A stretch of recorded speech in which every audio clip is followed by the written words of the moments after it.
বলিউড তারকা সাইফ আলী খানকে ধারালো অস্ত্র দিয়ে কুপিয়েছে দুর্বৃত্তরা। মারাত্মক জখম অবস্থায় তাকে হাসপাতালে ভর্তি করা হয়েছে। গতকাল বুধবার দিনগত রাতে মুম্বাইয়ের নিজ বাড়িতে আক্রান্ত হয়েছেন এই অভিনেতা।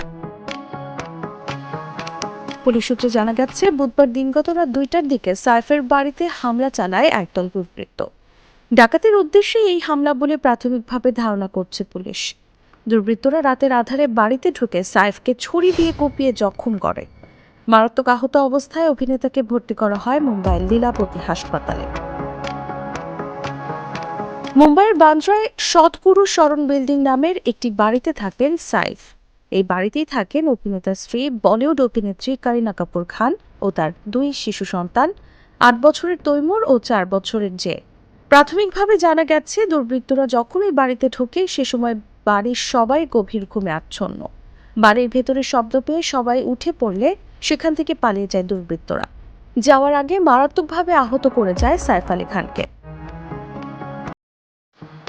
ঘটনা তদন্ত শুরু করেছে বান্দ্রা পুলিশ। অভিযুক্তদের গ্রেফতারের চেষ্টা চলছে। এ প্রসঙ্গে এক পুলিশ কর্মকর্তা সংবাদ মাধ্যমকে বলেন, সাইফ আলী খান লীলাবতী হাসপাতালে চিকিৎসাধীন।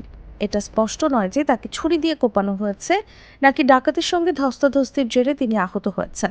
আমরা বিষয়টি তদন্ত করে দেখছি। একই সঙ্গে এই ঘটনার তদন্ত করছে Mumbai crime branch.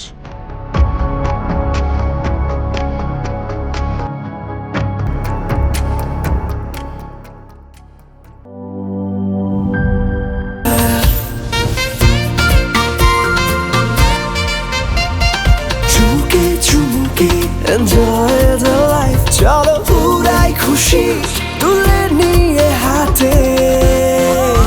Cheer up, oh oh, cheer up, oh oh, cheer up, oh oh, cheer up. চিল হবে রিফ্রেশিং মুডে। চিয়ার আপ, চলো উড়াই খুশি।